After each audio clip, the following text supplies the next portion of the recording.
Ladies and gentlemen, good evening. Welcome Monday night, 8 p.m, episode 252 of the Online Darts Live Lounge. Myself, Phil Bars, and Dan Simpson have got an action-packed couple of hours, plenty of things to talk to you about. And if you see me nodding off during the show, just give me a little prod and it'll all be good along the way. How are we doing, buddy? All right, mate. Yeah. I've had a busy old day. It's been a busy weekend, a good weekend, but busy. It's World Cup. There's a World Cup everywhere you turn at the minute. It's been a fun weekend for those of us that watch a lot of sport. I've darted back, as you know. So Billy's in the middle of a cricket match that is still got about 7 overs left. So I've had to swap over with Mrs. S. She's gone back to watch the cricket, and I've come back to get on the show. But no, we had a good run. On the watch along yesterday, I think we had a good bit of a session with everybody watching the Team England be victorious. Like, top performance, really good day actually for darts yesterday. Good fun, yeah, really good. Yeah, no, 100%. It's been. I still haven't watched a game in the World Cup yet, as in the football one. I've not watched a game yet. No, so it's I was saying this, and we'll talk darts World Cup, but I was saying to somebody today. You can't escape the fact that, like, when there is a World Cup on, like, you know me, I watch all sport that's available to me all the time. And I like, when there's a major football tournament, I like to immerse myself in it. Like, I appreciate if there's an afternoon game and you might miss the first half, you're working, but you can get it on catch up. And, like, I generally try and watch everything, but it's just so inconvenient that I'm struggling to really get in. So I've settled into a bit of a pattern with the kids on a morning of iPlayer have got the sort of 8-minute highlights of each game that even if there's 4 games, we can sort of, while we have our breakfast on a morning, we're catching up. So yeah, I'm struggling to get involved, but I think after Wednesday I'll feel like there's a World Cup going on. Yeah, no, 100%. Look, the Darts World Cup has happened. Plenty to talk about in that. I don't think you will like my opinion on some of it, but we'll go into that shortly. So much going on. All roads now lead to the match play as well. Oh, so all I wanted to say, I was literally thinking to myself, I was driving back, and I was thinking, because I always have a little run through my head, like, what are we going to talk about? What's going on? What's happened over the last couple of weeks? And the genuine, I thought, I'm going to be able to say, what's the next TV major, Phil? What's the next one? The US Darts Masters. Well,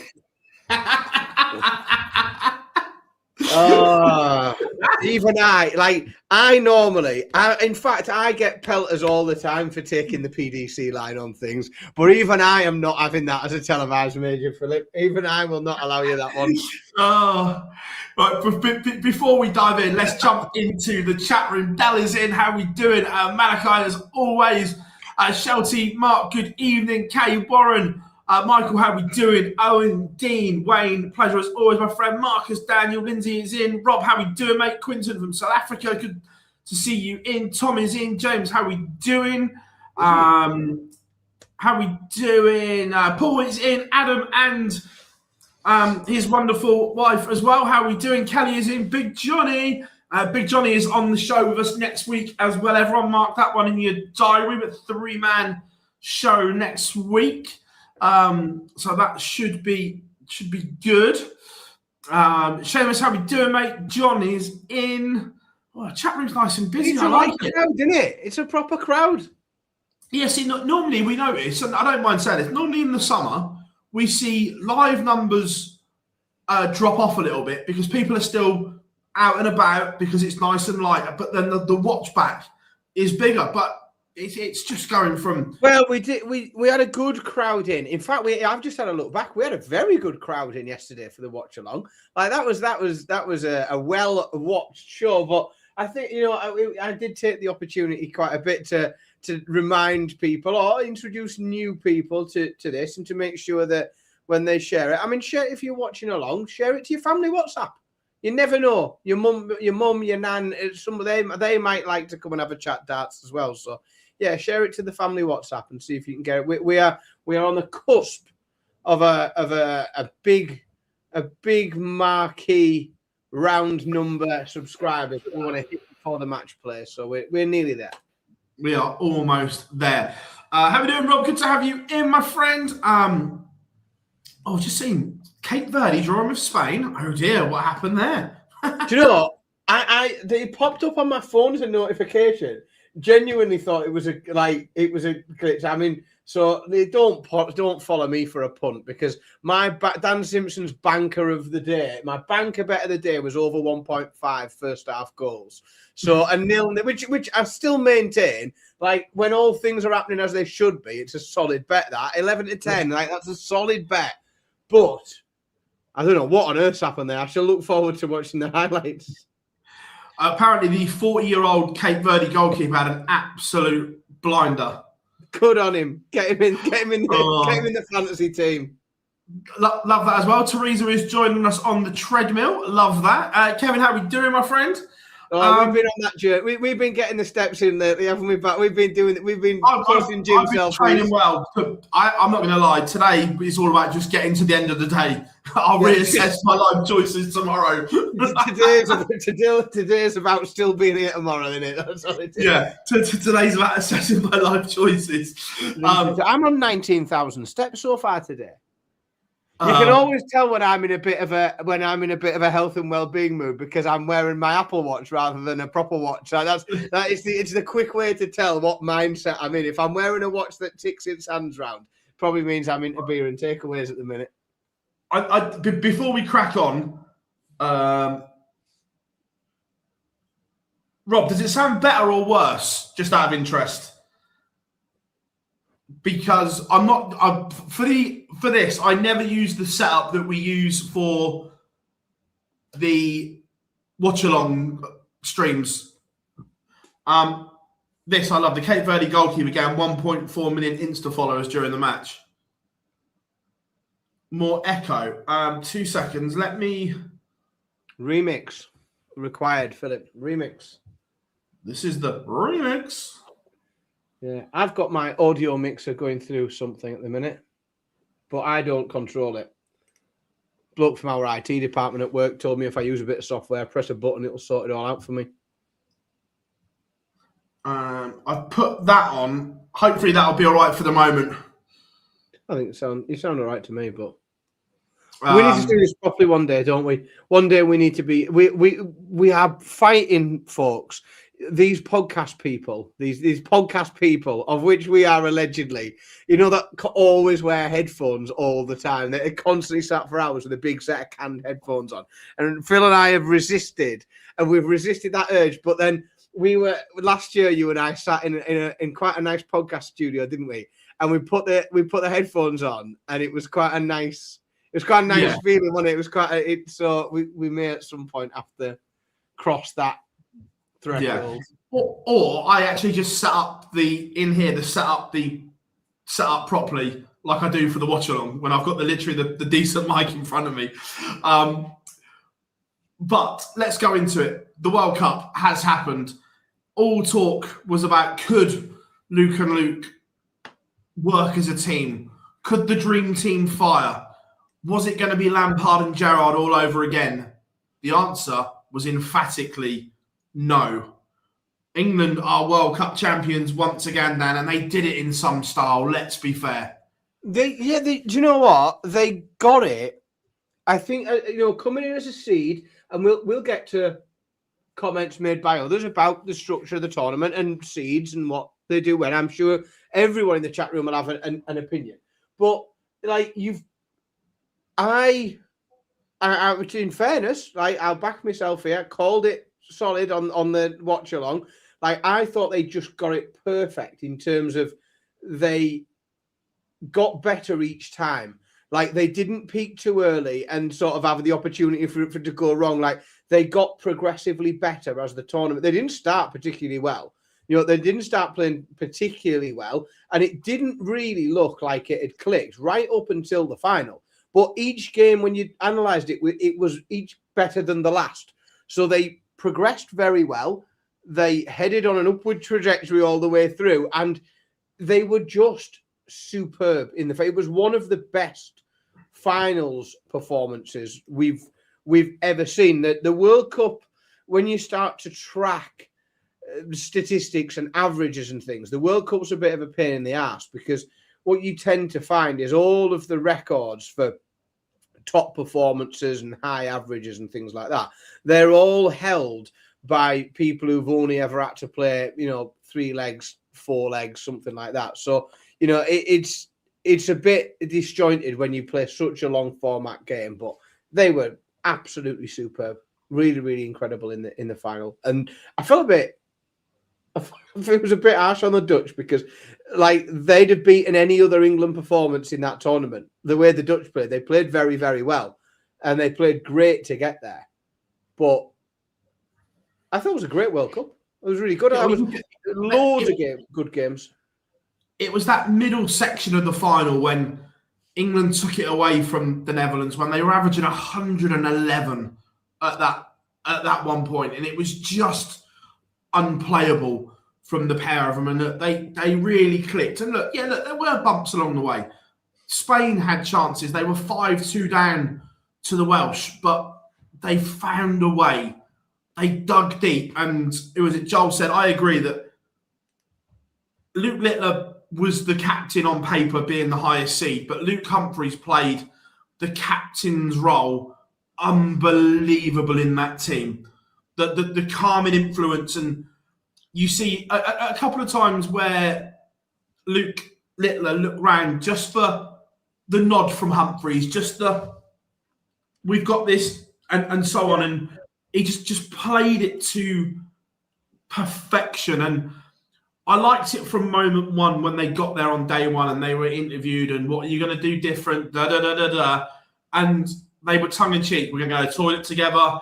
We're going to do this together. We're going to do that. And I just laughed all the way through that they were approaching it in that manner. The pressure didn't show, did it? There appeared to be a lot of pressure. These lads are trophy collectors, and they want to hold everything. One of them could hold everything at once if he potentially he could hold everything at the same time.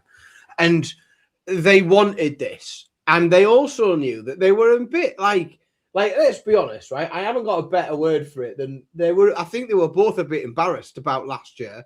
The amount of hype that came in on the pair of them, 1 and 2, they were the ridiculously heavy favourites. You couldn't get a bet on them.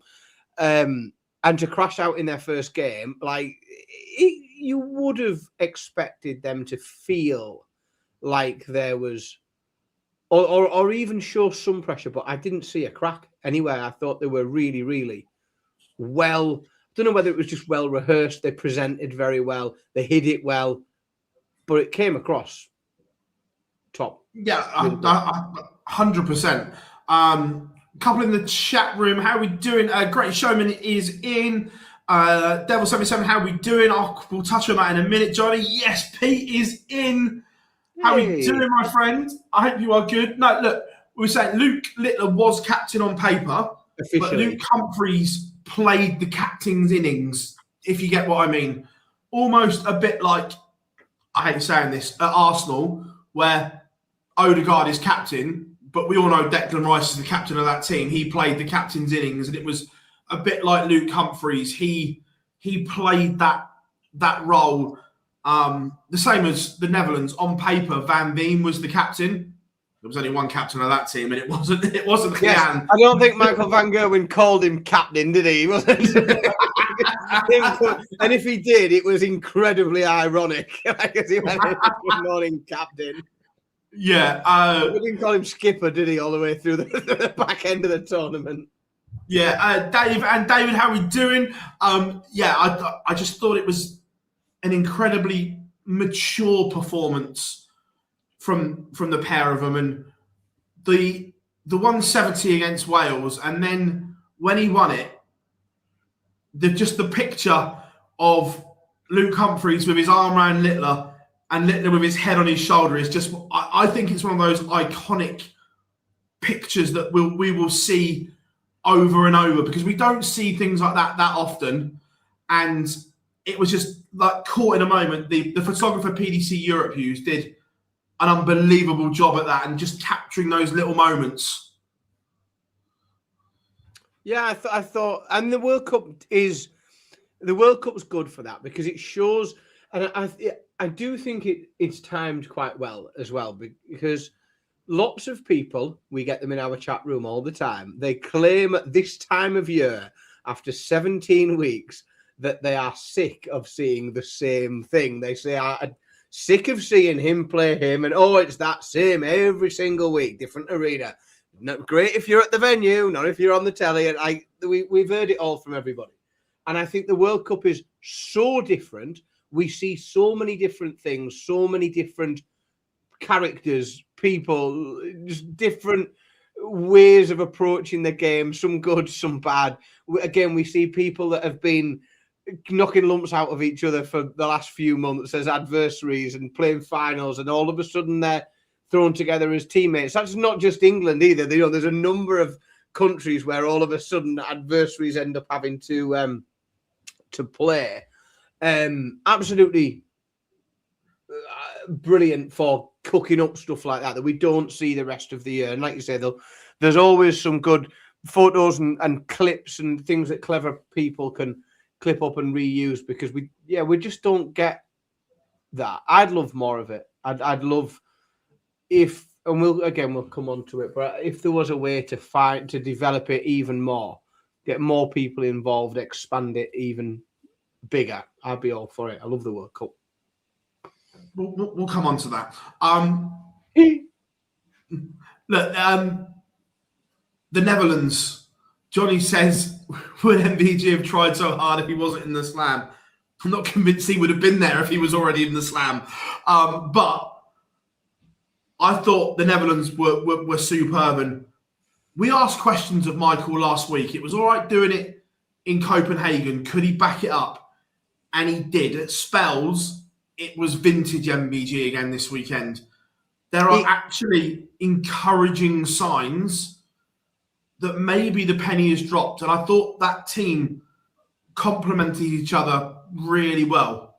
Oh, 100%. There was huge parts of that game where you could see visibly, especially the semi-finals, I noticed it, when it's the most free that I think I've ever seen Jan van Veen on a stage. I've never seen him laugh and smile that much. I've never seen him look that happy. 100%. And what I think it was, I think he is used to playing, and he does now. He plays with more pressure on him than ever before.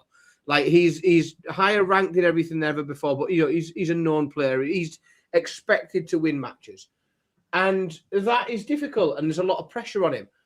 What I was seeing was Michael was taking out big checkouts, combination finishes. Michael was scoring 180s, 140s, and behind him you could honestly see, if you didn't look at Michael and you just looked over his shoulder at Jan van Veen, you could see like a full relaxing of his body as he realized that there wasn't all this pressure just on him, that it was shared between them, and Michael was more than doing his bit. Like he was having to keep up, if anything, which then gamifies it and made it exciting and fun, and it brought the best out of Jan van Veen that we've seen for a long time. And it was nice to see him looking so comfortable and happy and enjoy being on that stage. So it was really positive. I didn't expect to be here talking about loads of positives from Team Netherlands. I thought it could have gone wrong for them in loads of different ways. And they played, they made a fool of lots of people because, I mean, the way that they played in the semi-final was sublime, absolutely gorgeous. Yeah, I agree. I thought they were really good. Scotland surprised me how cohesive the team was. Look, the semi-final, I spoke to Gary before and afterwards. Gary can't play 2 games in a day anymore. He was done. After the first game, he said, he was like, I'm done. He went, I just can't find the energy, what to do for that second one, where he won. They went back to the hotel, had some food, and whether he came back and he was just like, there was nothing there. So, well, that for me is, I mean, as you know, there are a big list of things that you can go and spend some time with a sports scientist, right? And they could probably come up with an awful lot of strategies to help maximize what you're able to do in a day. And they could look at what you do between games and what you do the night before and the morning of the first game and what you have to eat in between and how you time all. And what it is then a case of is whether or not Gary has the inclination to A, take any of that on board, and B, implement any of it if he bothers to listen. Like if he chooses to listen to it. But I think, if I don't know whether that's something that, the young, hungry players that really want to go and, form a career and win things and do great would take on board, but Gary Anderson just ain't interested in it anymore. We struggle to get Gary to pick a dart up, let alone do anything else. To be fair, he wasn't saying as an excuse. He was just like, I just can't do it anymore. He's just like, I think, I hate to say it, but I don't think we've got too long left of Gary. I know he's been saying it for a while, but I actually think the slowing up will come even more now. Well, if he's struggling to play 2 games in a day, he's going to struggle to lift anything or get to a final. That's going to become a challenging thing for him to have to keep getting to the back end of tournaments, isn't it? If he's struggling to play darts for long days. Yeah. But, so who then... do you think we'll see him Team Scotland? Team Scotland could have a real change then, because we're not seeing. Well, I don't know. To be fair, I think as long as he's still ranked up there, I don't think he'll say no. Because you don't think he's going to the World Cup? It would be the next one, Andy Bolton or Alan Suter. Well, I think Peter Wright still at the minute. Probably not by next year though. So that would mean Alan Suter, Andy Bolton some way off, Greg Ritchie behind that. There's not a lot of Scottish players with a tour card, is there, Phil? No, look, the great hope is Mitchell Lawrie, but he can't even play yet. Yeah, exactly. I think there's 7 Scottish players with a tour card. The thing is with Gary, when you get to know him, which I'd like to think I do, he will never, ever come out and say, I'm retiring. Because he doesn't want that Barney farewell tour that everyone, this is the last time you'll see Gary Anderson here, this is the last time you'll see Gary Anderson there. Yes. He will just stop entering tournaments and just drop down the ranking. And when he loses his card, because he hasn't entered tournaments, he'll go that way. He will never come out and say, I'm retiring. That makes sense, though. Like, I think most people would accept that that's pretty, pretty sensible. That will be his way of doing it. He'll just enter less and less, like we're seeing at the moment, and so on. That he'll just not enter anything and just drop that way. He won't want that farewell tour. In fact, he'd hate it. Yeah, I think it's going to be difficult, though, because he's going to get to the point, and we know that sometimes Gary can be... I tell you what, about 7 different words went through my head there, and I wasn't sure which one was... the 2 that I came closest to saying was prickly and unpredictable with a microphone held at him. And I'd probably go with both. Like, he has a tendency to be either unpredictable or prickly. But there are people, as you know, Phil, they won't be told, some people that hold microphones towards people. And when they're told to pack in asking something, they some of them do it all the more. And you fear that he's going to be asked that question with increasing regularity, especially as you get towards the match play, perhaps, and then as we get into the run up to the World Championships, people will start to just continually ask him whether or not this is his last one. If it is his last one, how does he feel about it, etc., etc. And you can possibly see him getting sick of that quite quickly, can you? Yeah, 100%. And perhaps informing someone that he's sick of it. Yeah. He might let them know, mightn't he? Quite possibly. Or it will just be I don't know. I'll tell you when I'm ready. Yeah, very good. So yeah, from that. Cheers, Harry. Thank you very much, buddy. But yeah, I overall, I thought Team Scotland did a decent enough job. There was some good signs there, and so on. Well, it was listened to by everyone in the press room, and I thought he said the other word, but it was universally decided that the word was rank. I didn't think it was personally either, but that was what everyone decided it as. Northern Ireland, I thought there was some good signs for half the team. I thought Josh Rock looked back to his best. I thought Rocky played some really good stuff. That 1-4-4 in the deciding leg was absolutely box office from him. And again, good signs heading into the match play for Josh Rock. Yeah, Josh Rock played some gorgeous stuff. It's the best I think I remember seeing him play for some time. And unfortunately, Daryl Gurney, it was a bit of an anchor on that team, more so as the tournament went on. They sort of went the opposite to what you need to do to win that tournament. They started well. They seem to be started playing well. They survived a couple of deciding legs in a row, didn't they? They had a deciding leg against Belgium, then a very nervy deciding leg against Latvia. And I think they were done by then. They're coming back to play the semi-finals. And I don't know, like you say, there are players that have been around this game for quite a long time.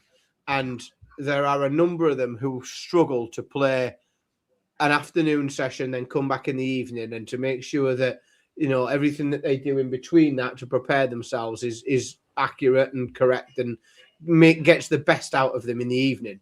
And I don't think we got the best out of Daryl Gurney, although we saw the best come out of Daryl Gurney in that evening session. He sort of done his money earlier in the day, I think. Yeah. Right. Here comes my controversial one. Friday was the worst day of darts I think I've ever seen. It was an absolute stinker. Too many games in a day, too many substandard games. It was a terrible watch. It's difficult to remember one that there was quite as bad as that. Yeah. It was a stinker of a day for me Friday. It was, you're right. It was very, very long. There was some absolute crap. Like, we were looking for novelties. So, like, the good folks in the chat room will have noticed that we don't do a Fallout bar for that tournament. And it's simply because there is so many games and so many of them are crap that it would be a cruel and unusual punishment to make everybody sit and talk about that for what would take hours afterwards. But yeah, it was a bit of a poor day. I mean, there was some interesting sort of stories in there, I suppose. David, I thought Trinidad was the highlight for me. I thought the Trinidad pair were characters, but the problem is by then it just had the life sucked out of it. Yeah, I mean, I thought, you know, it got good. I tell you where it got good was towards the end. Obviously, the Trinidad win was entertaining. I enjoyed the USA Canada game. I'd sort of look forward to that. I thought France against Austria was superb. Like France getting the win in that deciding leg. I thought that was a good watch and quite fun. Spain Japan was good. You know, there was little signs of good things happening throughout the day. But yeah, there was an awful lot of dross as well. Yeah, which brings me on to format, number of teams, and how many days the tournament is. 24 games in a day is too much. Like, everyone had enough in terms of media, broadcast staff, production staff. Everyone was losing the will to live. It's a lot to even keep track of, isn't it? Like, if you're sat in a chair at home and you've got nothing else to do, then I bet it's great because you can just sit there and, you know, here's another interesting, wacky team I've not seen before. Like and you can have a bit of fun at it. But yeah, it's no fun to talk about and report on and any of that. It's because it's just so much volume. It's a bit random. The format's so short, and there is I was going to say peaks and troughs in quality, but there was an awful lot of games played that day, and I can pick out 3 I enjoyed. Yeah, it was. The rest of it was a bit of a chore. Yeah, 100%. I don't know what the answer is either, because in an ideal world, you'd have it longer, Dave, but I'm not sure the cost of the extra days add up in terms of venue hire, production fees, equipment, and so on. I don't think it adds up. I think that you'd end up losing money by having it start on a Tuesday and Wednesday. It's difficult no matter where you are to sell Tuesday and Wednesday tickets, isn't it? It's a party at the darts, so it is difficult to sell those extra tickets and to keep people in. The problem is, if you have all your countries on in a day, there's at least something for everybody. But if you if you look at the amount of games that was on that Friday, and if you said, well, you know, 6 of those games might be one session of television, some of those, you know, who the hell's going to tune in and watch that? Because, you know, there was a lot of utter garbage pumped out. Oh, I tell you what, they made the flight. Yeah. Having a well-deserved Spanish retreat. I heard the after party was quite good last night. Baby Guinness is all round. Congratulations again, my friend. So at this point, Paul, you need to go to the WDF World Cup with teams for. Look, I don't dislike it, but the PDC are never going to do it.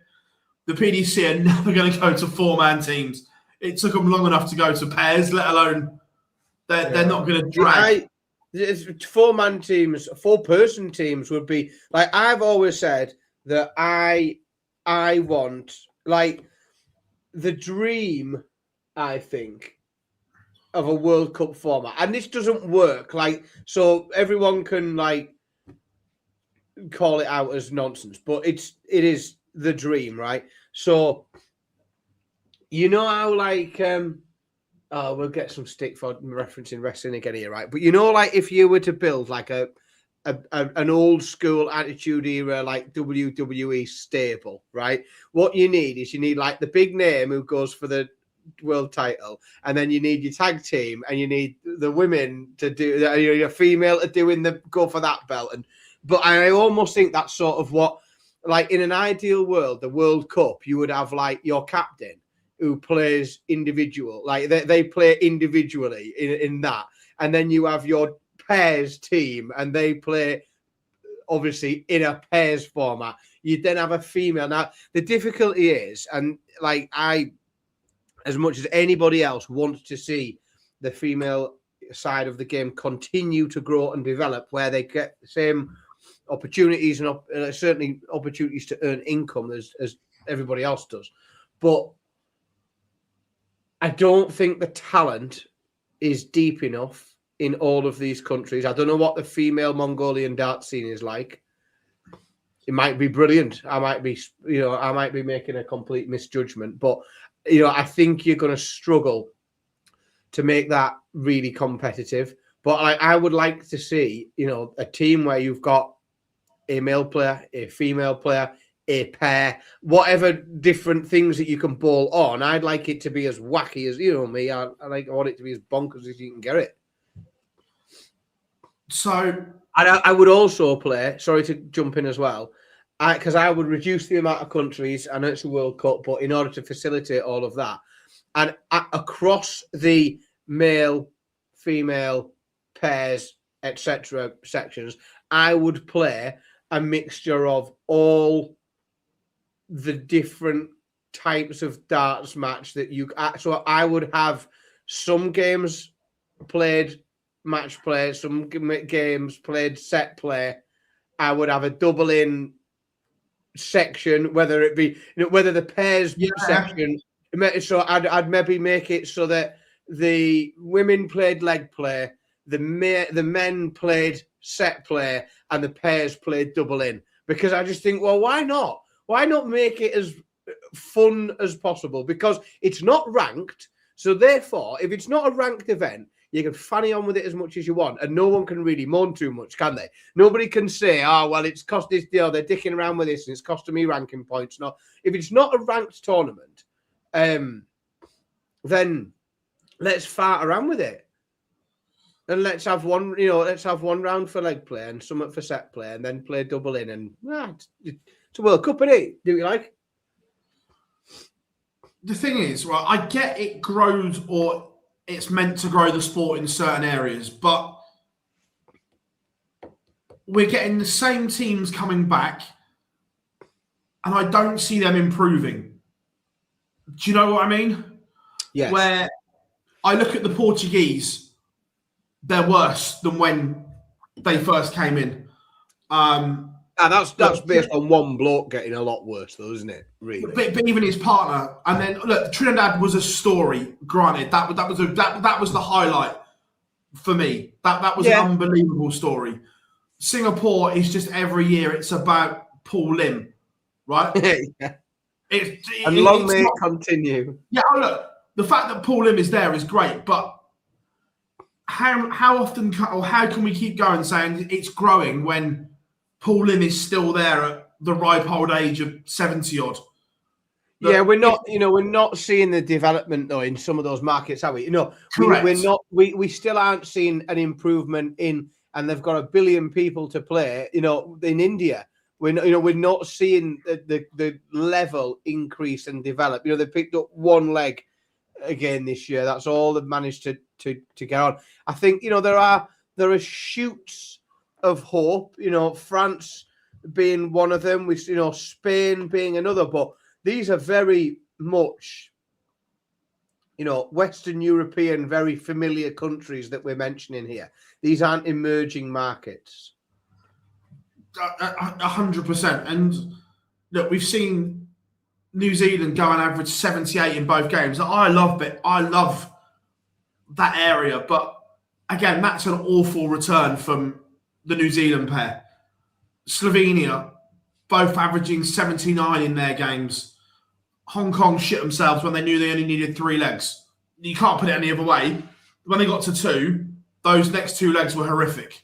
They shit themselves. Yeah, and you know what? It's a disgrace because there is not that nobody can make the case to me that I would be prepared to accept that Belgium deserved to top that group, having been beat 4-2 off Hong Kong, and they played absolute shit against Slovenia, managing to win 4-1. Like, they did not deserve to go through as group winners there. And I sort of blame Hong Kong for it because there's no excuse for that. Yeah, like the Thailand pair, 60, 67 and 76. Portugal, 83 and 74. Mongolia, 61, 74. The Mongolia-South Africa game was a stinker. India, 72 and 70. Denmark, 74 and 76. Canada, for the quality that they had in that pair, 2 stinkers, 78 and 77. That's a real frustration, isn't it? Knowing the quality that they can produce and how well they can play. There are teams there that we look and we can sort of point at their average, but for some of them, that's a bloody season's best. You know, that's some of them. That's some of the best darts those lads will ever play. But for the Canadians, they've under-delivered there, I think. 100%. To be fair, Warren, I was going to bring that up because we spoke about this in the press room on Saturday. I think we were having a chat about this. That should they use the 1-year order of merit over the 2? Because look at Team Belgium. Because it's done on the 2-year order of merit, Belgium's best player wasn't even there. No. Granted, if Belgium's best player had been there, they probably wouldn't have been a team and they'd have probably been arguing again because neither of them quite like Kim Hybrex. So, but in terms of standard and so on, should we go to the 1-year order of merit to get the in-form players here? 100%. Let's be honest, we always bend we bend different things where we need to, but it makes so much more sense in order to make this a more competitive tournament and more interesting. Yeah. You'll have to excuse me. I'm going to keep muting myself to sneeze because my hay fever is crippling me today.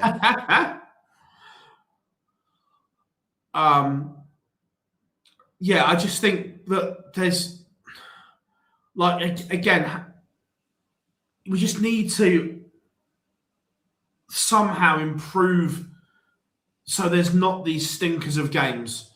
And what did you think about Willie O'Connor's comments that the seeds shouldn't get an easy ride? They should be in from the start. Do you agree, or do you think the seeds have earned the right? No, I think he's. We don't see it anywhere, and we're not seeing it in the Football World Cup, are we? You know, we're not seeing. I mean, you know, Spain.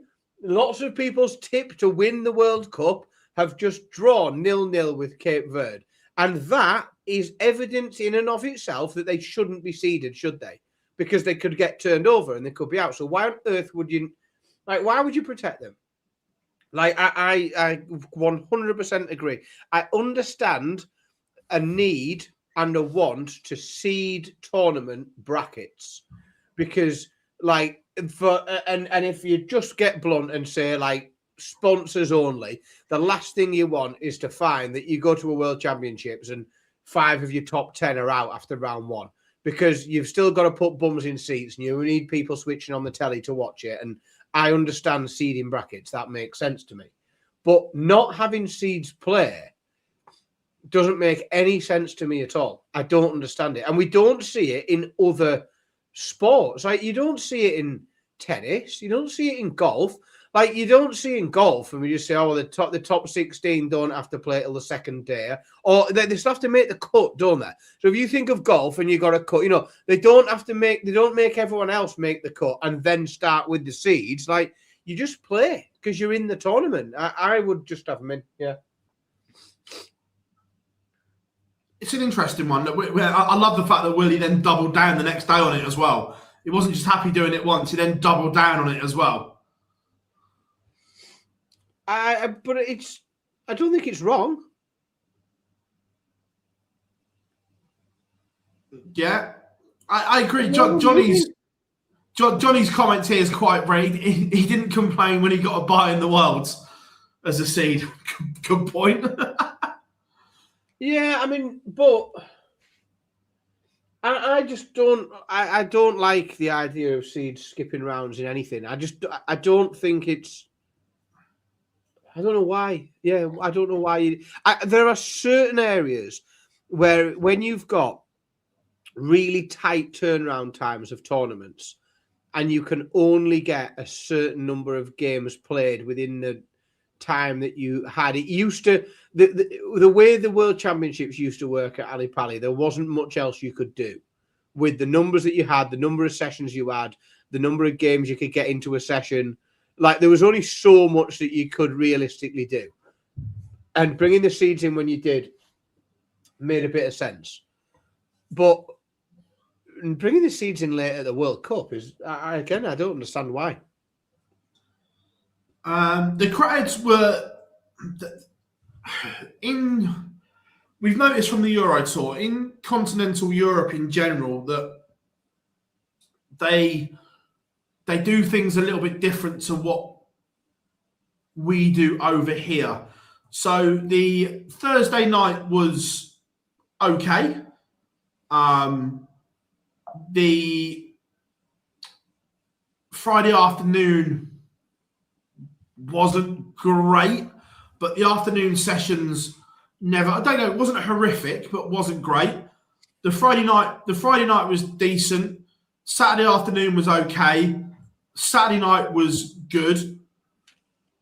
Sunday afternoon was good. Sunday night was mint. Sunday night, I think they had 3-7 in, which is very good. That's good. That's solid, isn't it? It sounded well. See, it sounded good. I've seen little clips because I was on the watch along. I didn't have any sound on you could see stuff, and then I've seen when I've watched back the highlights and clips, or even just some little short clips that people have chopped up. It sounded good. It looked like a nice crowd, to be honest. It looked lively. It was all right. Not too much whistling either, which was good. That there was a bit, but nothing on the scale I thought it was going to be, which is a good thing. Do you think it's trending down at the minute? Do you think people have started to realise that it'll be a bit ruined and you'll get everyone pissed off and you'll get chucked out? Possibly, yeah. I say it wasn't as bad as I was expecting. To be fair, yes, there was a bit, but not as bad as what I thought it was going to be. So we'll take that. Look, I know I've moaned about the opening thing. However, the Sunday was an unbelievable day of darts. Both sessions on Sunday were incredible. Very, very good. Very enjoyable. Yeah, that's what I like about the World Cup. I just didn't like the first 2 days. Saturday and Sunday, brilliant. Saturday and Sunday, brilliant. Thursday and Friday, yeah. It's really difficult, isn't it? Because you've got to have it. You've got to create the opportunities for people, but it's a really fine balance in format and creating something that's of a watchable quality that does create a buzz that people want to talk about.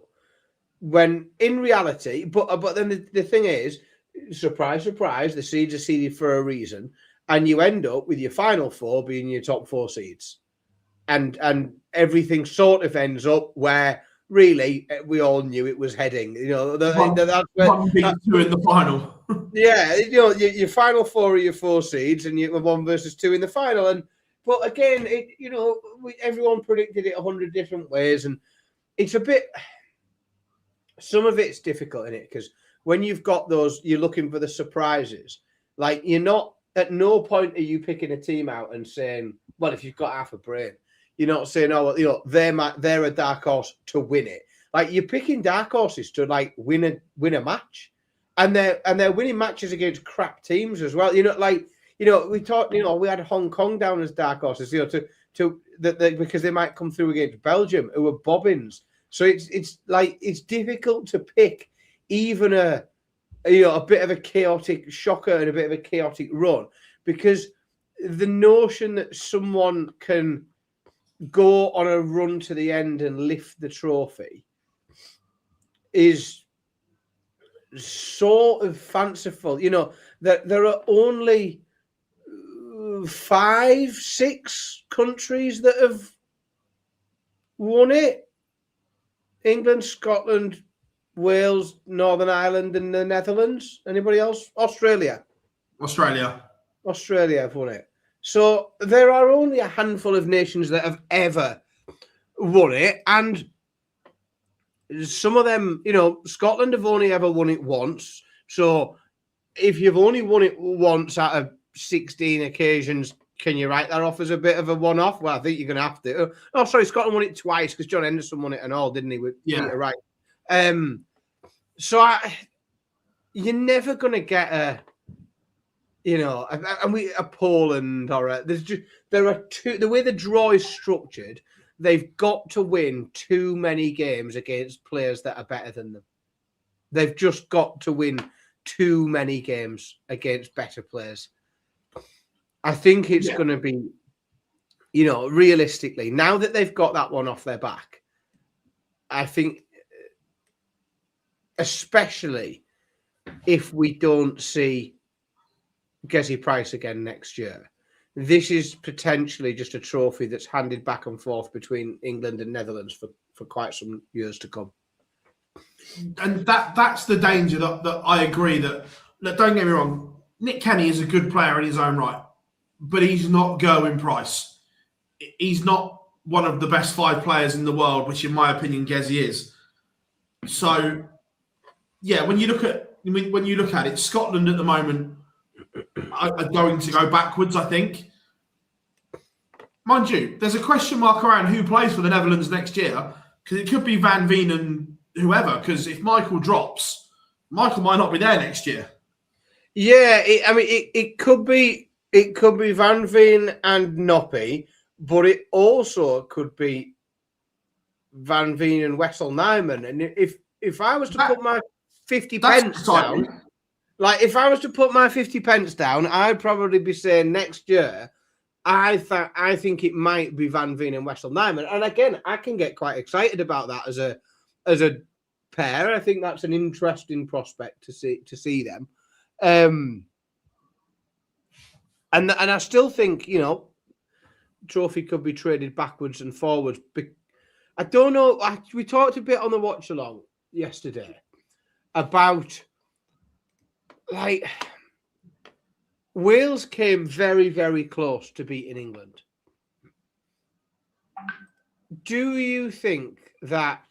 So there were people, we know some Welsh people, we know some Welsh darts fans, and some of them weren't particularly happy with the decision made by Gezi Price to not play and to not represent Wales. I sort of theorised that when you come so close to beating the winners, the eventual winners, and you get them into a deciding leg and you have them behind and you have an opportunity to win that match, but you're relying on Johnny Clayton carrying the world number 60. Do you think that situation would frustrate people even more with Gezi Price? Because you look at that and think, well, they win that game with Gezi Price and they could win the World Cup. And he's sort of denied. I don't know. I'm not sure if the frustration gets worse with it or not.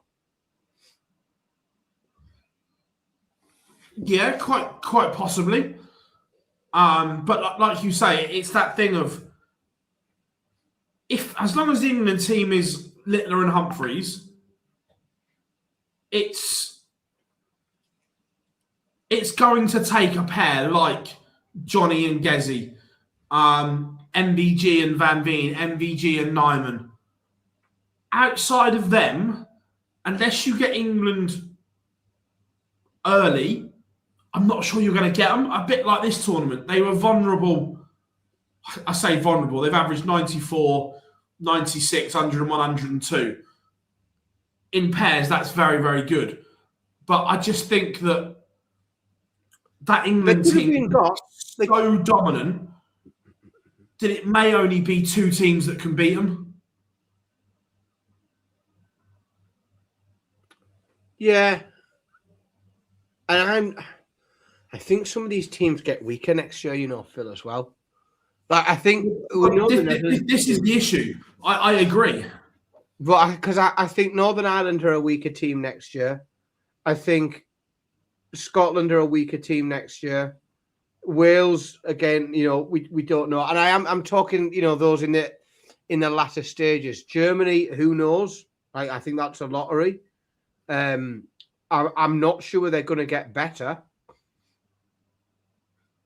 Again, Ireland, I don't know how much more there is in the tank there. I don't know what levels there are. I'm not really optimistic about what's coming through to the top.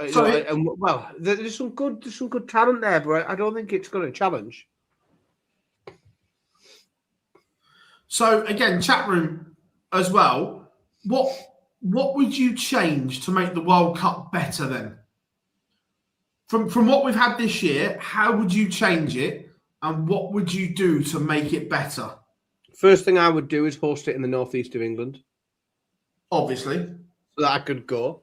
I could go easier. Go to every session. So, yeah, all of my ideas about the World Cup are all like really big, fanciful things that will never happen. Like, it's all just dreamer stuff.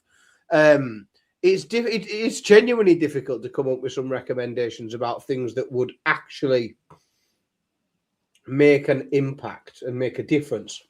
I would definitely have the seeds in from the beginning. Definitely. Yeah. And I'm not sure. I know there'll be loads of political reasons why it needs to be in Germany every year. I would move it around the world.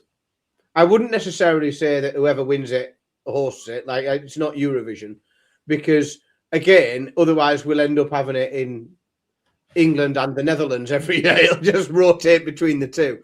But I think if you are going to, like, I know we do the World Series events, right? But let's be right, there is a World Cup going on at the moment for football.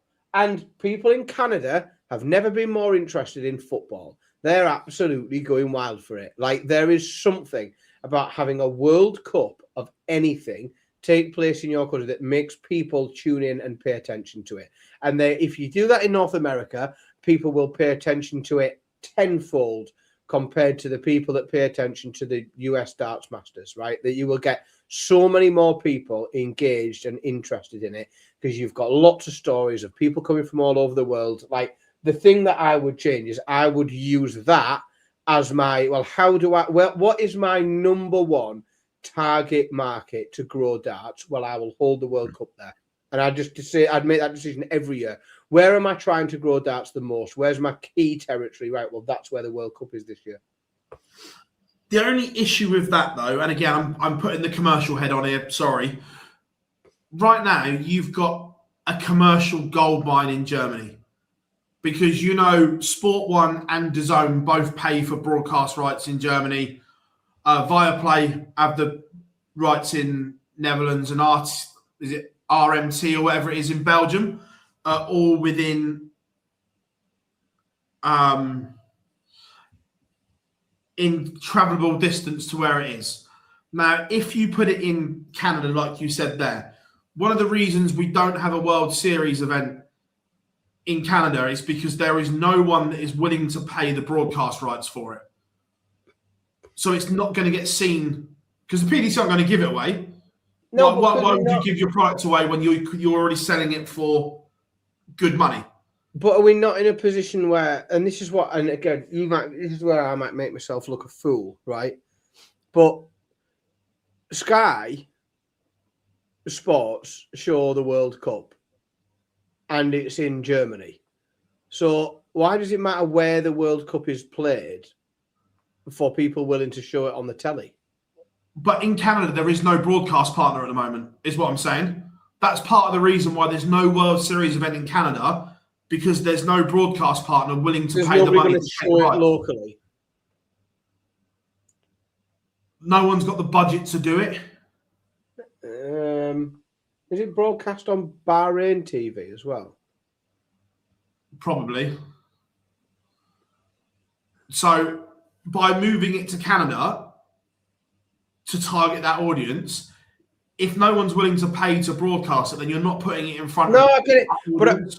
But again, what I think, what's being put on the table there is, would you like to show? I mean, let's be honest. ITV can't manage to bump it off their fourth station. Do you know what I mean? Like, or sometimes ITV just show extended highlights. So, like, even in the country where darts is the second most watched sport behind football, like, we are still sticking those World Series events on extended highlights on a shitty app.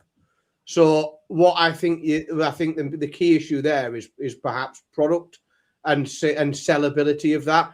I think if you go to the potential broadcast partners and say, instead of this thing that we talked about before, we what we've got in our briefcase to sell this time is the World Cup. I think you'd be able to sell that certainly a lot more than you would be able to sell a World Series event. Is my guess. Possibly, but I just don't see it leaving Germany because of how much. No, I know, but that would be it generates. If you said you can have a magic wand, that's what I would do. Yeah, I just don't see it, and ultimately the PDC is a promotional company to turn over profit. Ultimately, yeah, makes sense. So it's one of those one. But look, World Cup is in the ledger. Congratulations to England. I think they might keep their hands on it for a few years now. They've got it back. Oh, before we go, favourite shirt from the World Cup? Because there were some good ones. Oh, do you know? I'll be honest. I quite liked, or one of the ones that I called out to compliment was I'd quite liked the Netherlands shirt, because sometimes, arguably more often than not, Netherlands sports kit and tops and outfits can be offensively orange, and they can look like high-vis clothing, like that, especially if you're playing in the Elton safety shoes Euro Tour events, and you end up with like safety boots and high vis, and it looks like some sort of PPE convention. But I thought that it was not akin to an orange highlighter and looked quite subtle and quite nice. So I quite like that shirt. Always like an Italy shirt. But I thought the Netherlands shirt was quite nice. I liked the French shirt. I thought that looked really good. I don't know if it came across on TV, but the pattern interwoven into the England shirt was sensational. No, because it was the same pattern as the World Cup Italia 90 shirt, Dan. Oh, was it really? Yes, that's why I said I don't know if it came across. No, it didn't, because now I know that. Or not. But in the white bits, you had the lines and the design of the World Cup Italia 90 shirt. Oh, I like that. Yeah, I genuinely didn't notice that. I think, do you know what? USA wasn't bad, Dave. It was a bit. I mean, it was perfectly on brand, wasn't it? It's what you guys do. So that was that was all right. I tell you what, there is always a shout out, because the regardless of whatever sport they play, although it's different in the football. Lee Dixon's commentary was quite remarkable the other day when he got himself in a knot over it. But the All Blacks look good. Like anything with anything in All Black is always a nice. I've just sent you a picture on WhatsApp, Dan, where you can just about see it on Littler and Humphrey's shirt on the back. You shouldn't be photographing them in the gents' toilet, though, Phil. That's do you know what? That's actually a lot nicer than I thought it was. Now that I've seen it, that's very good, isn't it? But yeah, when I could see it, and again, to be honest, I was like half watching. I was watching it, but you know what it's like when you're on a watch along. You're watching there's a screen there, and the scores are here, and the chat room's there, and everything. Like, I can't analyze that sort of detail while I'm doing 6 other jobs at once. But yeah, that's nicer than I thought that it was.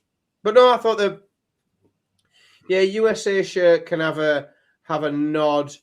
France was all right. Yeah, Max. Like, there was some like France '98 vibes about it, wasn't it? Like sort of retro. That's what I'm enjoying at the minute, you know. And so here's we like to veer off every now and again, right? But we're talking about dart shirts here, right, Phil? Now, is there firstly, I'm very much liking. Obviously, I'm a Newcastle fan, so Adidas are having a very, very, what I would say, retro late 80s sort of style guide at the minute when producing pretty much everything, like virtually all of their products. Notice a lot of the World Cup, it's giving me very like late 80s vibes. Now, what we see, of course, in darts is the major darts manufacturers who make darts and dart boards for a living. They also make the shirts for lots of their players. How long, if at all, do you think, until we see, you know, an Adidas or a Nike or a Puma, you know, that come to, because let's be honest, like darts players have started to really cross the threshold into the mainstream. Also, we've got a number of players who, like, you know, they don't fit the physical stereotype of a dart player. There are lads that are, you know, well put together and sporty lads. And like, how long do you think there is a possibility that we start to see somebody who might be, say, throwing Winmore darts, and they might be throwing Red Dragon darts, but their shirt manufacturer, it could be Nike, Adidas. Do you think it could happen? Yeah, 100%. And how great would it be? Anthony is in. How you doing, my friend? Mate. How is the great state of Texas? It's got World Cup fever. Do you think we'll see it though? Like, and do you think, like, I know the difficulty is, so the first question I was going to ask is like, because the obvious candidate would be Littler, but my understanding is it's almost probably too late for that. Certainly this route or for a few years, because he will be in a deal. You know, somebody can't come and usurp the deal that he's got, and you know, Target will be making Luke Littler shirts. But I've always said, like I've said to you loads of times, that I genuinely believe there are huge gaps that need to be filled in terms of merchandising within darts. Like I've got 3 kids. 2 of them, you know, the 17-year-old girl, she's not at me for dart shirts. Like she's not tapping me up for like expensive jeans. Yeah, that's why I'm getting rinsed for them, but not sportswear. But like heavy metal Ryan Soltop. Yeah, that would probably fit. Like for anyone who knows, I got rinsed at the weekend for a pair of Ed Hardy jeans, right? If that means anything to anyone in the chat room, you were probably aware of how much that stung my wallet. But obviously my lads want dart shirts because we've got darts on all the time. And bugger me, you try and find, you know, if you've got a player that they enjoy, like you try and find a range of, you know, dart shirts to fit kids. Like I can't understand why they aren't more freely available. It baffles me. And again, but I do think that if you know, once you start to see an Adidas or a Nike come in and do something with someone like Luke Littler, like what I think you will then see is you'll see, because they don't want to just sell that one shirt in adult size. You know, they're not just going to go and make 500 of those shirts in XL, 3XL, and 2XL. Like, they're going to want to sell everything, and they're going to want to sell the full range. They're going to want the training top style, and they're going to want the quarter zip that we've seen before with MVG and things like that. You're going to get full suites of them. But I'd love to see it, mainly because I want to see more. I don't think it's exploited anywhere. I never thought I'd get to a point where I moan about the under-commercialization of a sport. But I genuinely believe it's like, really, there's nowhere near enough is done by like players themselves, by the manufacturers, by the management companies to promote the what I would call the traditional merchandise sales that you see across a lot of other sports, especially when we've got characters that are so like marketable, so sellable. To be fair though, that Rob's summed it up quite well there. The issue would be is that would take up remember they're only allowed limited patch allocations, so that would be another I can't even talk to them. It would be another spot taken up out of their allocation. No, I agree. But if you look at some of the sponsors on some of those places, like, I'm not being funny, but I'm sure that in terms of both the financial clout and what that patch is worth, you're better off with a Nike tick on it than, Brian's scaffolding or something like that, which is what, like, they're not all, like, they're most of the, not everyone's wandering around with Xbox and KP and, like, a lot of them, they've got local businesses, haven't they? But also, there's a conflict because I don't like to keep using Luke, but he is the flag bearer in terms of marketing and so on. But obviously, Target sponsor him, and if you say to Target, right, by the way, you're not making his shirt anymore because Nike are, they're going to cop the hump because that's a massive percentage of sales they've just lost. Yeah, but if they were that bothered about it, Phil, they'd be making kids' shirts and all. For Littler, they do. No, well, yeah, they do, but only in 2 sizes. But I get it, and they do. But what I mean is, like, that surely though there might become a time where, like, because that Target deal is only going to be for so many years, isn't it?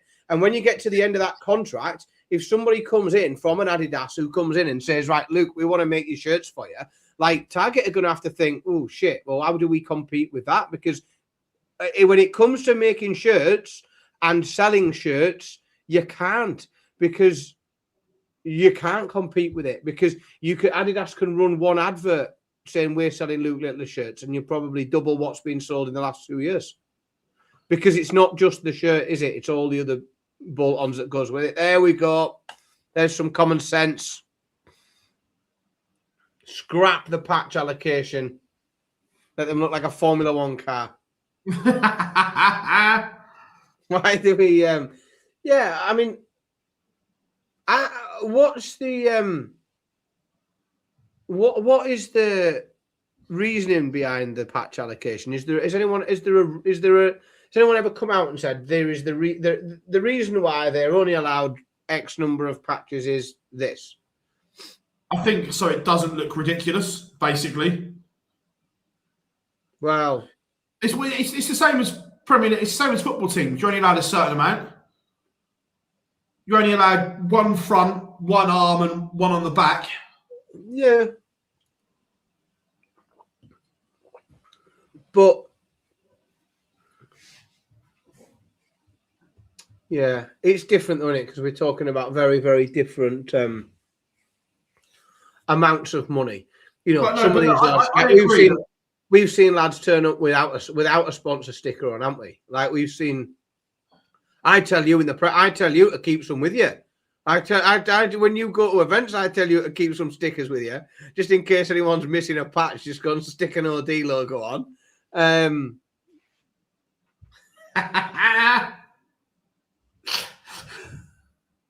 Yeah, pick some up in Spain, will you? Fetch us a couple back. Fetch us some. If they've got them going cheap on the beach in Spain, fetch us a couple of kid sizes back, will you? Not paying full price. But I agree that the way the sport is going, trajectory wise, if it carries on in this way, then I agree. I do think one of the big sports brands will get involved. On how big a scale, I don't know, but I think one of them will take the plunge. Honestly, mate, and I tell you what, right? Like we've got some dead nice ones, right? And because again, they're going to be no nicer. Like the sort of practice shirts that all the manufacturers make. They all do one, don't they? A practice dart shirt, a lightweight polo shirt. They all do one. Like I honestly, mate, I just genuinely believe that if you have a Nike or an Adidas that makes, I mean, you don't even have to. They could lift a golf polo shirt straight off the shelf, right? Stick some darts branding on it and call it their darts practice shirt. And I honestly think there are people all over the country that play darts in the pub every week, and they'd fancy a Nike darts shirt because they'll prefer to wear Nike or Adidas. Like I think it's completely untapped, Mark. But I think people buy them. 100%. Yeah, I agree, Rob. Like the sports work. I might have created some logos for us, didn't I, down at the weekend? Yeah, we might be. We've been thinking. I've got a couple of surprises for you actually when we get to Blackpool. I've been doing a little bit of work. I'll say a little bit of work. I've had my people do some stuff. I've been working on sticking our logo on some things. I think I might be able to keep us hydrated while we're in the match play. I think we'll definitely we'll be branding up our hydration and things like that. We'll look smart, lads. Oh, love that. Look, there was an interesting bit came out over the weekend about a potential merger. Right. Oh, Buckers. He just sent me the knockoff Littler shirt from Spain. Have you got it as well, Dan? Yeah. That is so good. That's so good. Oh, Buckers. The potential merger between the name spelt wrong. Between the UKDA and the ADC, which I found interesting, kind of did some. I don't follow it religiously. I just see people kicking off in Facebook groups and so on about each other. So, kind of did some digging why everyone had, or a lot of players seem to have the hump with the UKDA, and the I'm not laughing at that, by the way. I'm still laughing at Luke Litter. Yeah. And again, other people may know better, but this was the information that I've been given by multiple people, and it says the same. So there was an EGM in February to discuss the reconstruction of the divisions and so on, which the members voted against. The UKDA did it anyway. Oh, good. That's always good to vote to do what your members vote against. Yeah, which keep them on side. If your members have voted against it, but you do it anyway, I'm not sure that stands up. That'll keep them on side. I mean, generally, I think I've used this phrase before and I got into bother for it, but it's yeah. It's a funny way to resign, isn't it? Yeah. So they've gone from 5 divisions to 6. Two have already finished, and 3 are finishing this weekend. And also doubled the fees at Super League plus team registrations. And the for instance, I was given Shropshire and Norfolk have effectively been double promoted. Shropshire won Division 3, so they have been moved up to Division 2, and so they've effectively been double promoted because of this, and so on. So, and then there was a post put out yesterday that a potential collab between, or a merger between the UKDA and the ADC, which I quite like the sound of. Well, I do I like the sound of it after hearing the first part, because it sounds like an absolute disaster. Like I don't know. You can't have all your members vote on something and then do it anyway. Something else. Otherwise, I mean, what does that make you? We're a Labour Party MP, I would have thought. You just can't get away with that. And immediately, as soon as you do that, your days are numbered. No matter what you do, like if you're running the local social club or you're running the UN, like if you have all your members vote for something and you do something different, your days are numbered immediately. And it sounds like that's what's happened. There's then been a number of unpopular decisions that are going to fan out and affect actual, like, I'm going to say real people, but real actual people who are just going out for a game of darts. It's a big increase in a time where many people can't afford an increase. And the problem is, if you are going to put your prices up and you've got or your registration fee, you've got to, in order to maintain your credibility. I've always said you can I can tell you anything's expensive and I can make you understand why. Like, because you just have to justify it. Like, sometimes things have to be more expensive. That's just the way the world works.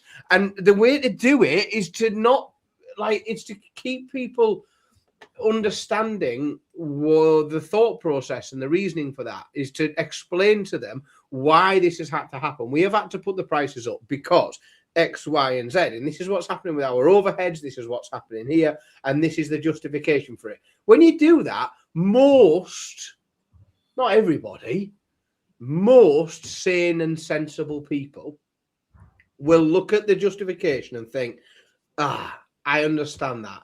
I see why they've had to do it. But it seems to me that this £17.50, they can't stand it up. Like, they can't explain why it's £17.50. Why is it not £18? Why is it not £15? Like, why? How do you come up with that figure? Like, why is it not 15 quid? Why is it not 18? Because in order for it to be that price, there's got to be a thought process. Someone's done some sort of cost exercise and said, well, we need it to be this because of X, Y, and Z. So yeah, I think at that point, you maybe just need somebody to hold your hand, take over, help you, counsel you on some wiser decisions. But your days are numbered as soon as you pull your members, get a result, and do something different. They are, but Paul says, I believe the ADC deal is done. It could well be, but I quite like that.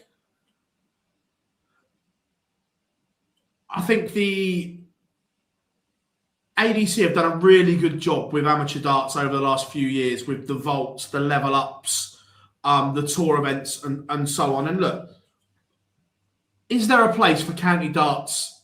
Yes, but not in the current setup.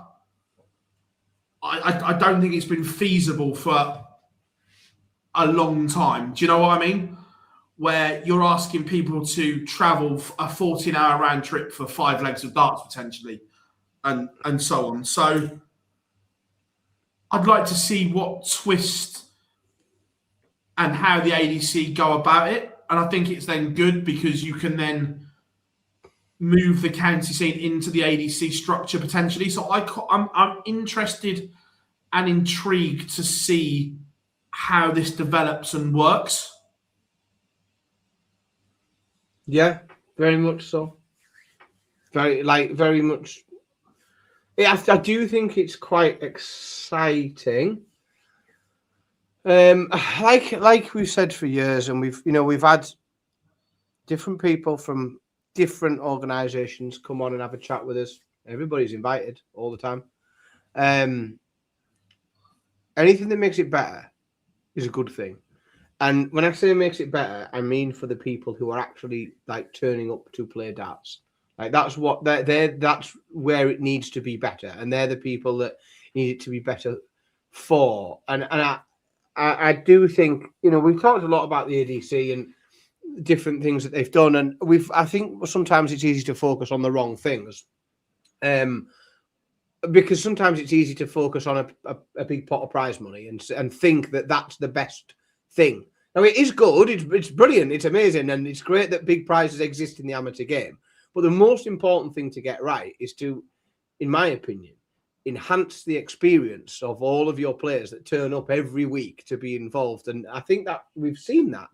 And we've seen people that really enjoy the structure and the way that the competitions work and their ability to move on and develop and move up structures and across them.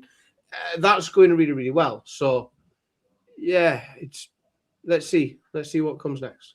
Yeah, Paul, I think they need. I don't think they need it, but I think it's a good thing to add to their portfolio.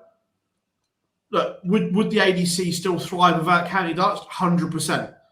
But I think if it's done right, it's a good thing to. I think it's a good thing to have on that portfolio, and it's another way to funnel and expand the amateur game and get players into the amateur system, I think. And I'm interested, like I say, I agree with Rob that the county system should have been regionalised a long, long time ago. In the world we live in, asking Cleveland to go to Somerset in this day and age is ridiculous. And I know, because I've done that drive from Cleveland to Somerset. If there's a man on this planet that knows how ridiculous it is to go from Cleveland to Somerset, it is I. Yeah. So, I've done that trip several times, Philip, as you well know, to meet you at the other end. Yeah.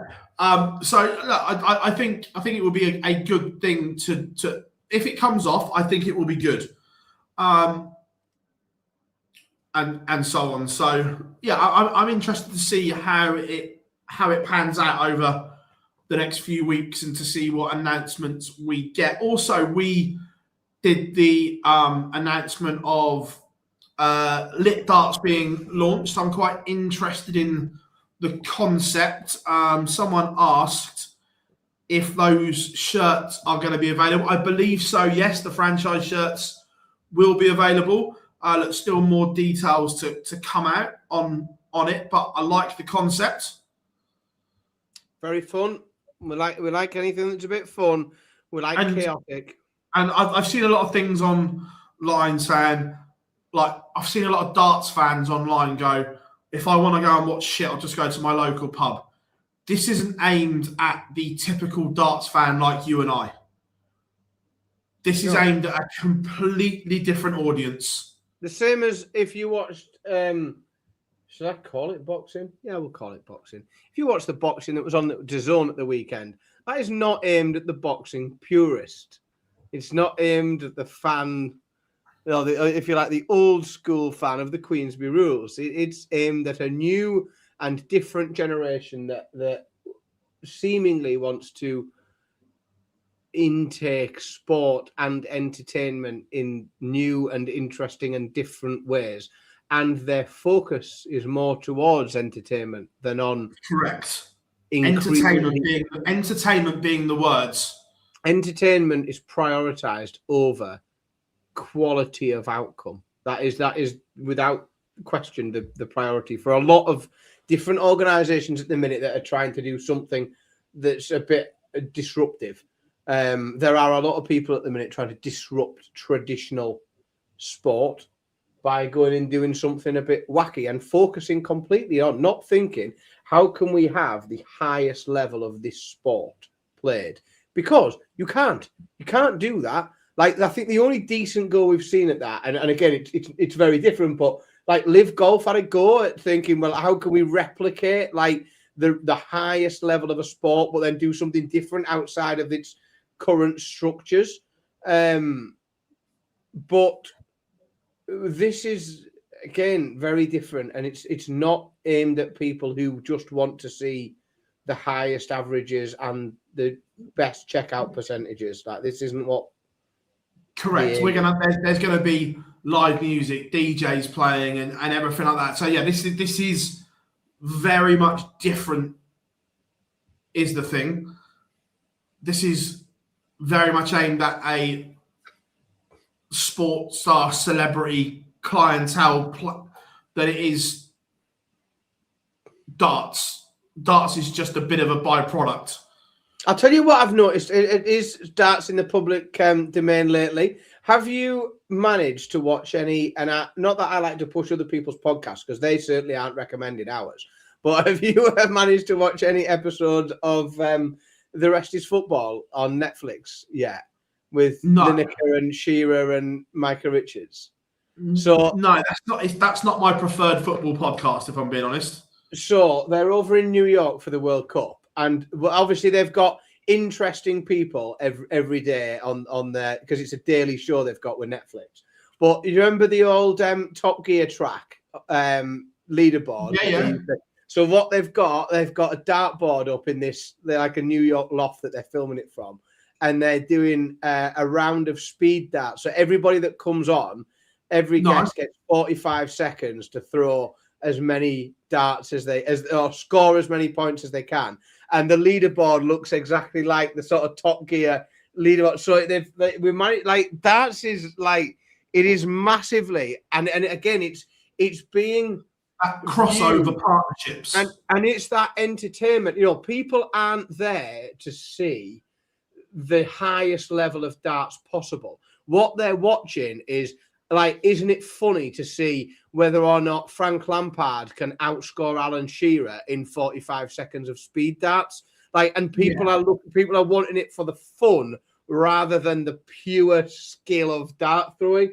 But you have to take I think you have to take a bit of a big picture view of it in thinking that anything that pushes, like if you have got the most watched show every day on Netflix and a main feature of it that everyone gets excited about every day is them playing darts, that can only be good for darts. It can only be good for the sport of darts because it's just pushing it further and further into the consciousness of other people that have maybe never thrown a dart before, but might go and have a go on an interactive dartboard because there's one sprung up in their hometown or something like that. Like it's a good thing.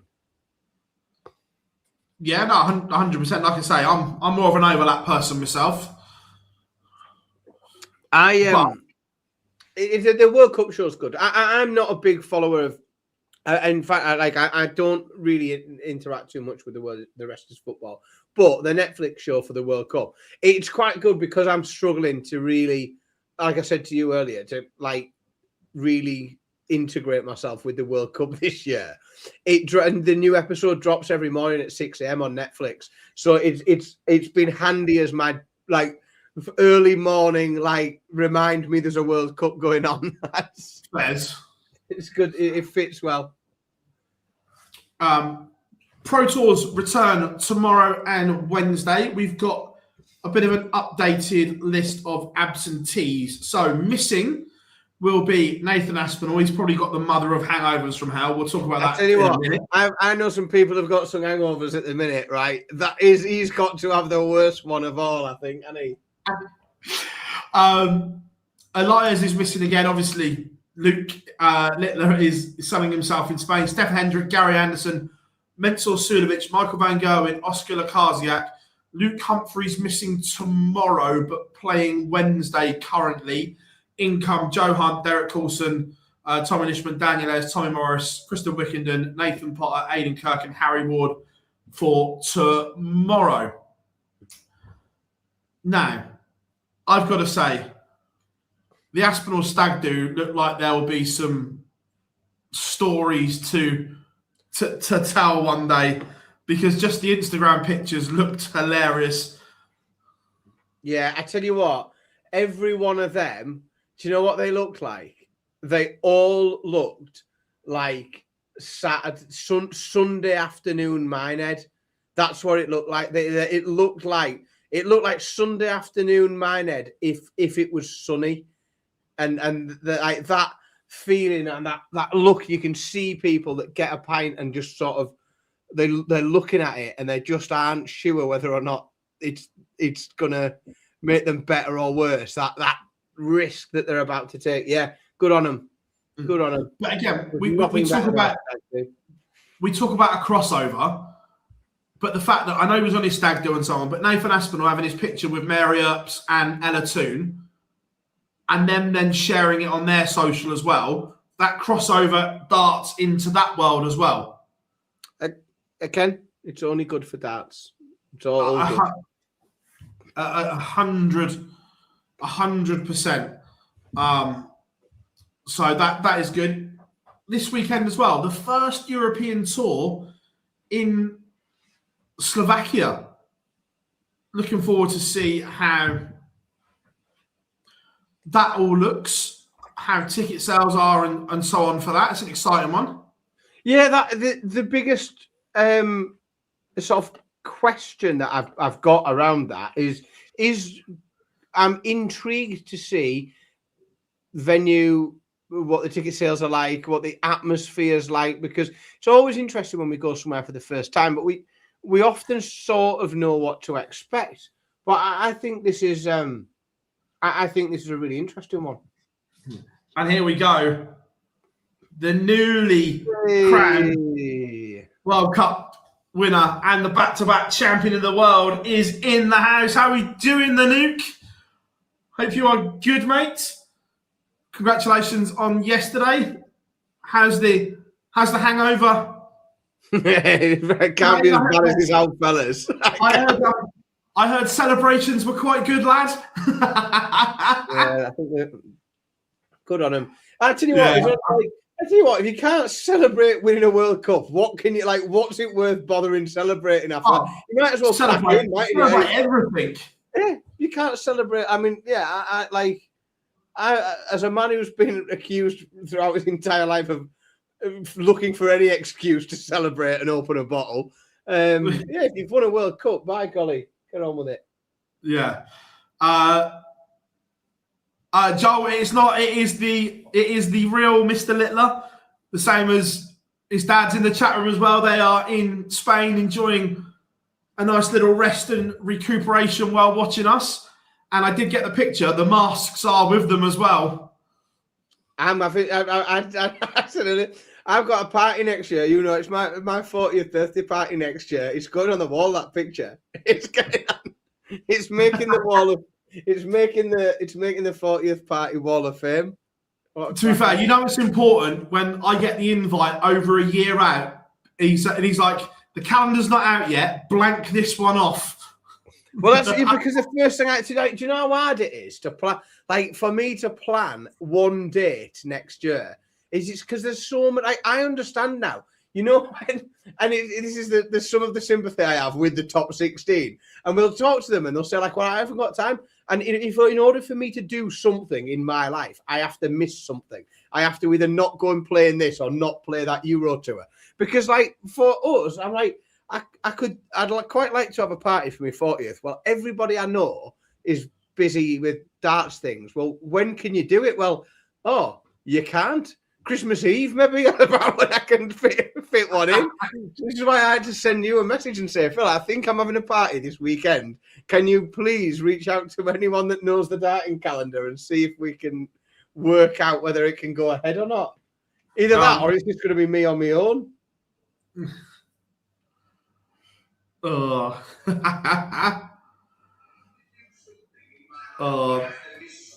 I love that. We're on the iPad. We're on the massive TV. Love that, Buckers. Absolutely love that. So look, we've got New York coming up. We don't know the draw or anything yet. The draw is being done on the Wednesday out there, so there'll be no draw until then. But the lineup is obviously complete, which is good. Looking forward to it. The best World Series event on the calendar. Are you going? Are you going? You're going? Good man. Yes. Flying out on Tuesday. So doing the live lounge on Monday, flying out Tuesday morning. Took her for a drink on Wednesday, slept on Sunday. Although if you didn't sleep on Sunday, Philly, that's your problem this week. No. You've not followed Craig David's advice at all, have you? Gone totally rogue. Sorry, Craig, out of the way. We're doing things a new way. But look, the match play is on the horizon now. We touched on it earlier. Look, all roads do lead to the wonderful Winter Gardens. And this year, there is a lot riding on the match play in terms of the form that Luke and Nuke are in. Everyone's saying they're destined to meet in another final. Michael coming back to form, but defending runners-up money from 2 years ago. Then we've got the Welsh pair in great form at the moment. So many question marks. We're talking about the qualifying is probably going to go down to the wire as well. That these next couple of Pro Tours and Euro Tour are going to be so big for players' hopes of getting there. Cameron Menzies currently holds on to that last spot.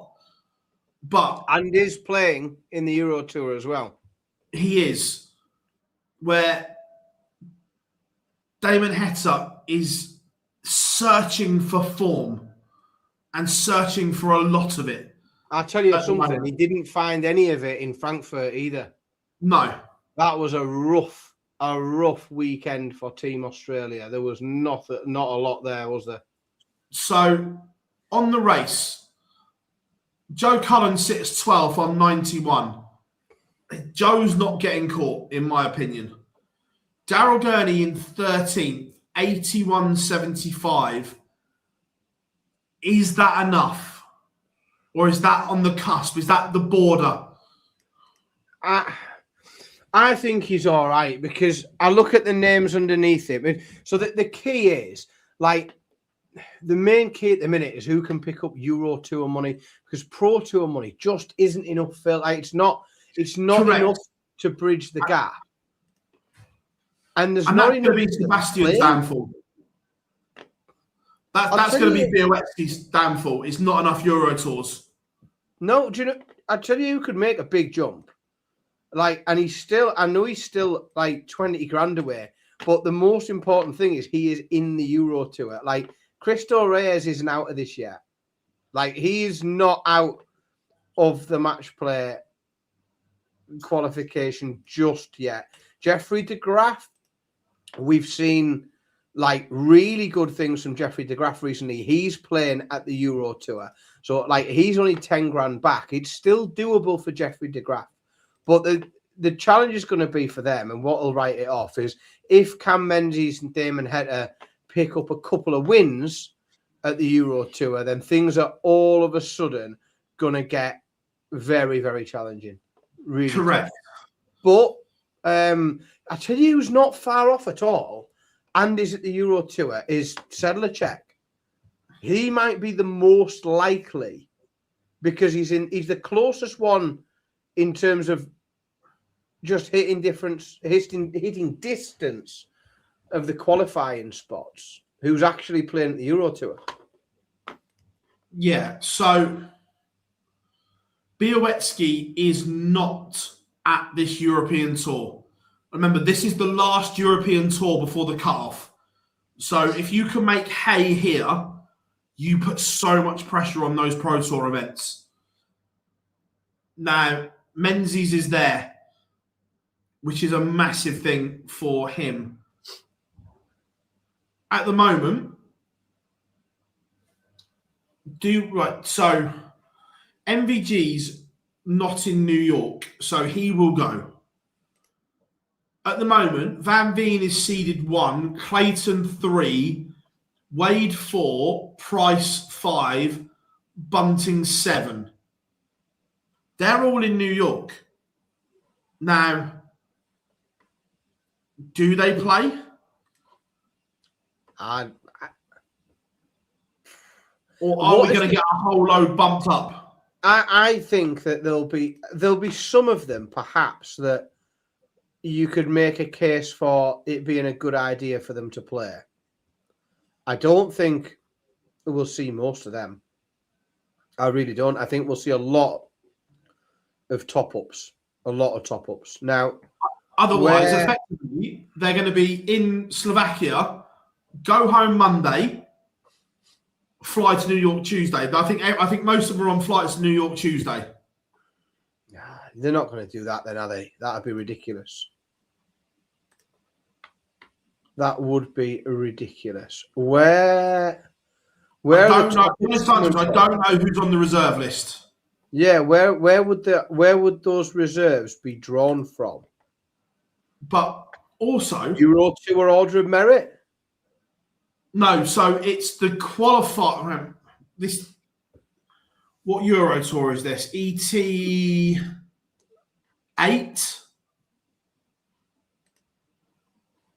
If you say that, I'll believe you. ET9. Correct. Number 9. I've seen it now. Right, now I need to go to Dart Connect. See what? This is scientific, isn't it? Just to find out who's filling in. What did they go to the next round from the qualifiers rather than the Euro Tour? So the reserve list is done off the losers from the qualifying game in ranking order. Silly. Surely you should just go to the Euro Tour order of merit. Because that would probably get Białecki called up, you see. Yeah, it probably would. Because he's in 37th on the Euro Tour order of merit, so that'd get him there, and that'd make it more interesting. Oh, I wish there was a better. Normally in these situations, we ask someone in the chat room, and somebody comes up with it far quicker than you or I. If you're in the chat room, see if you can beat Phil to the answer. You will certainly be beating me. But the problem is, and I pressed the wrong button on my computer as well, which doesn't help. There you go. See, Joel's done the work for you, mate. The reserve list based on the top-ranked players who lost in the final round of the Tour Card qualifier, which is Rasma, then Mansell, then Veenstra, then Hop. Now, isn't Richard Veenstra very close to qualifying for the match player? 62. Nah, if he gets to Euro Tour, he'd still have to have a decent run. If more than 8 withdraw, Warren, I think me and Phil will be playing at that point. Yeah, the honest answer is I don't know because it's never happened. It would be 10, wouldn't it? Because there's 10 qualified. So you've got 10 losers. So you've got 10 losers. Losers is an unfortunate way to describe them, but I've seen some of those names, and I tell you what, it's not far wrong. Yeah. So yeah, Białecki doesn't even get a top up. But he's so close, though. He is probably the only player close enough to do it on the Pro Tours. Yeah, but the issue is this weekend. Let's say Menzies wins his first game. Even if he gets first round losers money. Let's say he wins his first game, which I'd fancy him to. He's then all of a sudden best part of 10k clear. Big gap in it. That's a massive gap. Those Euro Tours are so important. If Menzies, Hetter, and Cross all win, everyone all win their first round game. Everyone else has got a massive issue. Yeah, I don't think any. I think that's it. I think we can say it's done at that point. Yeah. I don't disagree. And I'm not gonna moan about that. As I say, I would have liked to seen. You want form players there, don't you? So I would have been very happy to see Białecki get there, and then if Reyes or De Graaf had got in there, because I think all three of them are they're chasing down qualification spots based on form of the last 6 months, rather than some players that are holding on to spots in that qualification set that from form that's from a long time ago. You would rather see the players that are playing better at the tournament, but it is what it is. The interesting one for me is the other side, because Nathan has pulled out the Pro Tours, he slips into 15th. Ross Smith jumps to 14th. Now, at the moment, you've got Wessel 16th, Nathan 15th, Ross Smith 14th. But they can't, for me, they can't catch Dobie. Dobie's too far in front. But let's be fair. The way Luke and Luke are playing, you do not want to be in 15th and 16th spot. No, and Wessel Nyman could do himself a massive favour if he has a decent go at the Euro Tour. And he could avoid Luke until much later in the Euro Tour. Sorry, much later in the match play. 100%. Which is, let's be honest, very, very preferable. If you can, because there is a very good chance that if you play either of those chaps in Blackpool, that will be the last game you play this year in Blackpool, and you'll be sent away home. And look, don't get me wrong, Wessel, Ross Smith, and Nathan are all capable of producing big performances. However, you're going to have to produce a big performance to beat Luke or Luke, and that's the pressure of knowing that you're going to have to do it, not going up there playing your normal game. That pressure of thinking, oh, fuck, I've got to play my best here, otherwise I'm getting beat. And again, the gaps there at that top end, like they're big, and you don't nick places at a Pro Tour event. Like that's where this last Euro Tour before the cut-off is really, really important.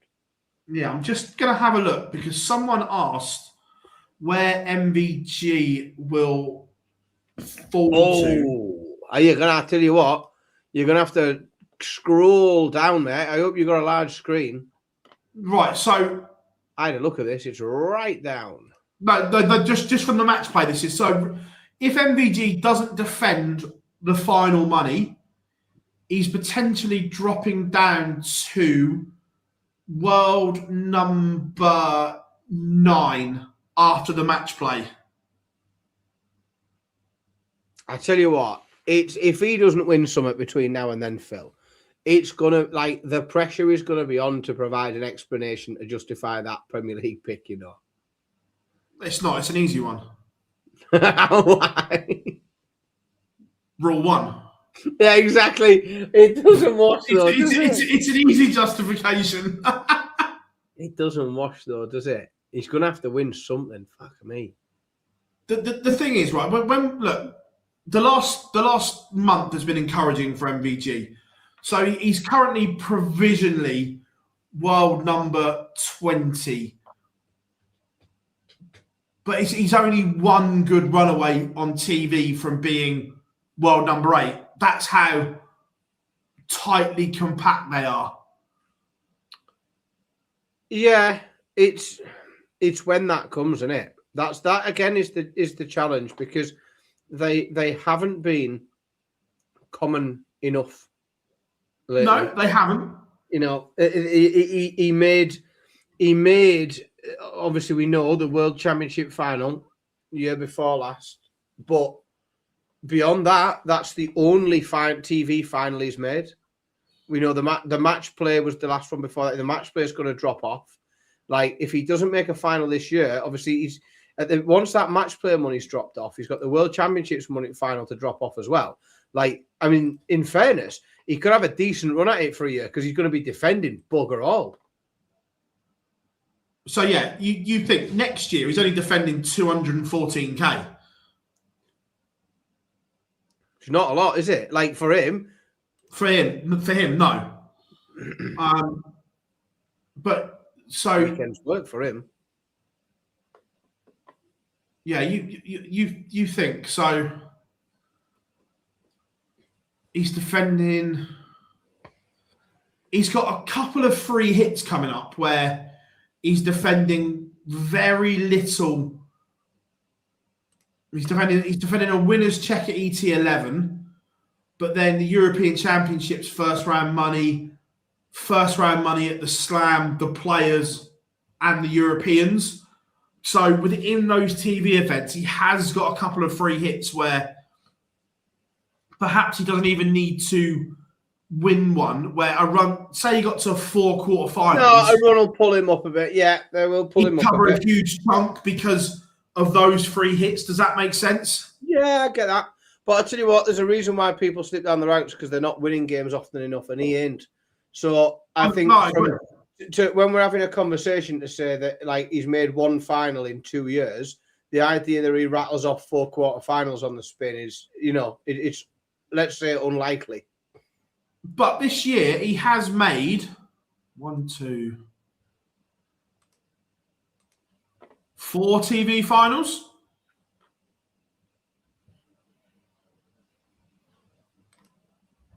Philip.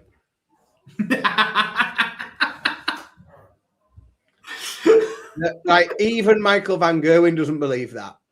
Even Michael Van Gerwen would say that's a fucking stretch, Phil. Even he would say, come on now. Oh Christ! Yeah, he won the Family Open on Boxing Day as well. Yeah, Joel. Bahrain, Saudi, the World Cup, and Copenhagen. Are they an event that's on TV? They're not ranked, that's perhaps, I don't know. I think I might be going with the Gary spelling of that. They are wank.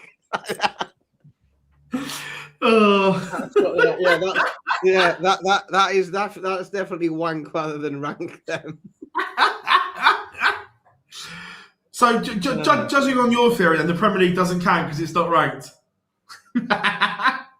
It doesn't count. It's. I tell you what, the Premier League is not going to help. It's not going to help him sat at number 20 in the world for 2 reasons. Is first of all, winning games in it ain't going to drag him back up there, and second of all, there's going to be loads of people saying, "What the fuck is he doing in the Premier League? He's ranked 20th in the world."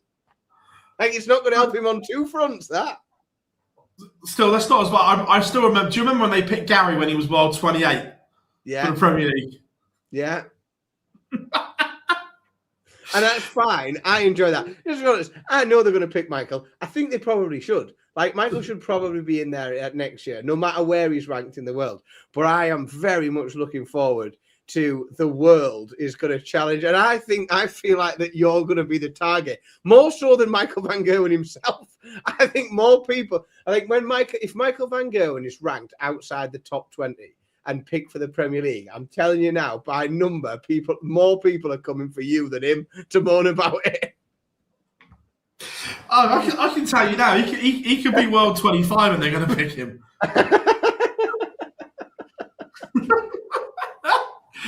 Tell the boys and girls about rule number 1 again, Philip. Rule number 1, Barry is always right. Rule number 2, if Barry is wrong, please refer to rule number 1. Good. I can't remember that. We know how it works. Everyone, you guys, I've loved tonight's show because it's been one of those informal, just have a chat kind of shows. I've enjoyed it. Based on you having no sleep and me having no plan, we've managed to bimble through another 2 hours, haven't we? I can't wait to go to bed tonight. I'm not going to lie. Yeah. Remember, this will be available as an audio in. Yeah. See, this is a very good point. Well done, Buckers. Yes. Oh, there's the threshold, then, isn't it? That's the threshold. Yeah. So that's fine. Anything beyond that, we're not accepting it. We're not tolerating that. This will be available as an audio only in the morning. Remember, if you haven't yet, make sure you drop us a like and subscribe, everyone. We will be live at 1 p.m. tomorrow for the Players' Championship. You know where to be. The race for the match play is well and truly on. But we will see you tomorrow. Make sure you're there. I'm Phil Barr, Dan Simpson. We have been the Live Lounge, and we'll see you all very, very soon.